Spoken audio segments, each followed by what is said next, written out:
The degree of reaction. So degree of reaction represents the internal diffusion. Remember, I have just explained the energy components of the components of Euler equation, and we have reached the conclusion that we have an internal diffusion, we have an external diffusion. The ratio between the internal diffusion and internal and external diffusion represent the degree of reaction. This, or in other words, is just the static. It's just the ratio of static enthalpy change to the static enthalpy change in the state. Or it can be stated as the ratio of static enthalpy to total enthalpy. It is mathematically useful to understand this degree of reaction. But we want to technically explain what do we mean by this degree of reaction. So when static enthalpy is zero, we call such turbomachine an impulse turbomachines. For example, built-in turbine is called an impulse turbine because there is basically no internal diffusion effect. So in other words, in such machine, the static enthalpy change is zero and energy transfer is only due to kinetic energy change. Okay. So you have no internal diffusion. What is causing the rotation of the wheel is just the kinetic energy change between the inlet and outlet. But there is no centrifugal effect or relative flow velocity effects. On the other hand, for R equal to 1, that means we are talking about zero kinetic energy, and this is associated with reaction turbomachines like a reaction turbine or sprinkler. And here's the equation for that. We will take some example that will illustrate. For example, in the left picture here, we see a snapshot of water liquid. We have a head of water here, as you can see here. At some point, the water will flow and then will hit the bucket or hit the blades of this wheel and will cause it to rotate this way. So if this happens, this is due to the impulse action. So this is due to the change of the kinetic energy of the flow from the inlet, say here, this point, to the outlet. Okay. So what is happening, or to be exact, so this is the difference between the kinetic energy between the absolute flow velocity at this point and this point creates, because this is higher, right? The velocity here is higher. If we call C to be the absolute flow velocity, we call it C1 at point 1. We call it C2. You will find that basically the difference between these two velocities is the responsible factor of creating the rotational effect. But in terms, that's why we don't have any internal diffusion effect. That's why in this case, degree of reaction is equal to 0. Okay, because there is no internal diffusion effect. But on the other hand, if you have, for example, in this picture, on the right, we have the opposite reaction style of water where the fluid reacts on the surface, just react on the surface through a pressure difference. So there is some pressure difference between this point and this point that is creating that is induced by gravity, of course, but that is the one that is creating the rotation of the wheel to be moving counterclockwise. I'm sorry, with the clockwise. So now this is in this case, the RT is not equal to 0. Okay, because we have an internal effects going on the wheel. So now this is a schematic showing the main components of an impulse turbine. Remember, turbine, we have a nozzle. This nozzle, the fluid is exiting the nozzle with some velocity, with high velocity, and this high velocity strikes the bucket of the wheel to make it rotate this way. and when this happens, basically the kinetic energy of the fluid at this point is significantly different than the kinetic energy at this point. So this is what creates the rotational aspect, rotation of the rotor. And because there is no internal effect, the rotation is happening due to the kinetic energy, then the degree of reaction for this type of machine is zero, as I have mentioned in the previous slide.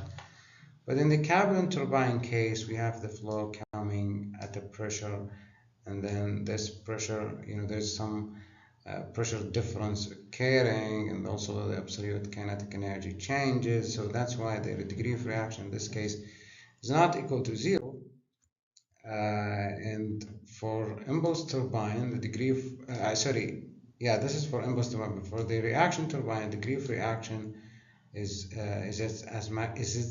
at its maximum value, since the responsible for the sprinkler movement, for example, is not the absolute kinetic energy. We have water coming out of a nozzle, striking. There is no kinetic energy. There's no velocity change in here.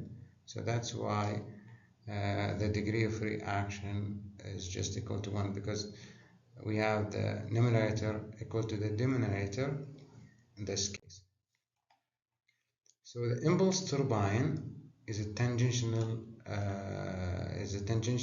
type of machine, whereas Francis turbine is a mixed, because the flow is entering, the flow is leaving axially, leaving the turbine axially, but it's entering radially. That's why we call it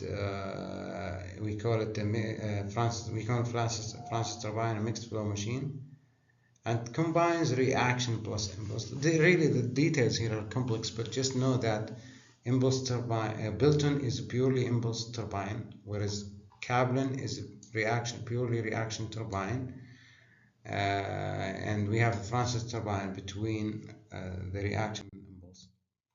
Now, if you were to represent the three turbines on actually an H here represents the head of the fluid, and Q is the flow rate of the fluid. Now, impulse turbine or Bilton wheel is used for high heads and low flow rates, whereas Francis turbine is used for medium head, medium flow rates. In contrast, the Kaplan turbine is usually used for applications of high flow rates and low head. And here's that specific speed. And let's take an example to determine the degree of reaction for the hydraulic turbine. In example 3 for E. Here's example 3 for E. Let's recall.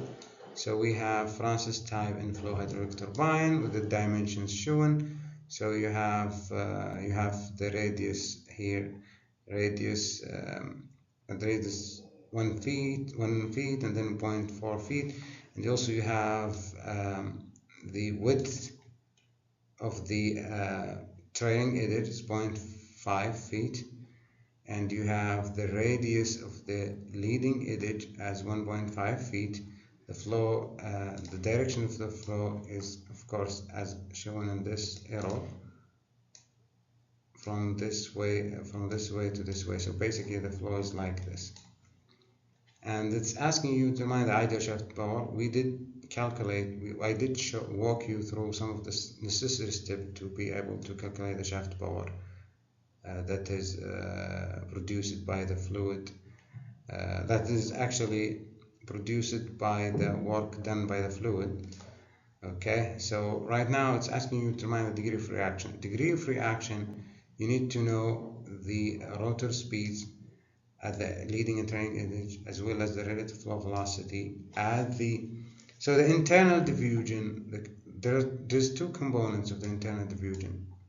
One is the rotor speed, difference between the rotor speed, the inlet and outlet, and another is the difference between relative flow velocity at the outlet and inlet divided by the energy transfer, the total energy transfer from any Euler equation. So when you do that, you get the degree of reaction as 0.576. Now you need to proceed with the calculation of the velocities as usual. After you get all the necessary velocities to be able to calculate the degree of reaction, you determined it, and we see here that the degree of reaction is around 60%. So, and this another example shows you how to calculate also the degree of reaction. So I want you to be aware of the problem here. A Francis type always has a degree of reaction between 0 and 1, whereas Built-in wheel has a degree of reaction always equal to 0. Cabin turbine has a degree of reaction equal to around 1. And here we have another example that shows how to basically what is the main purpose is to find the blade angles at the mean radius of both the inlet and outlet and estimate the output shaft power for an axial flow turbine. So again, we had like two examples pertaining to axial flow machines. I think both of those examples were for axial flow fan.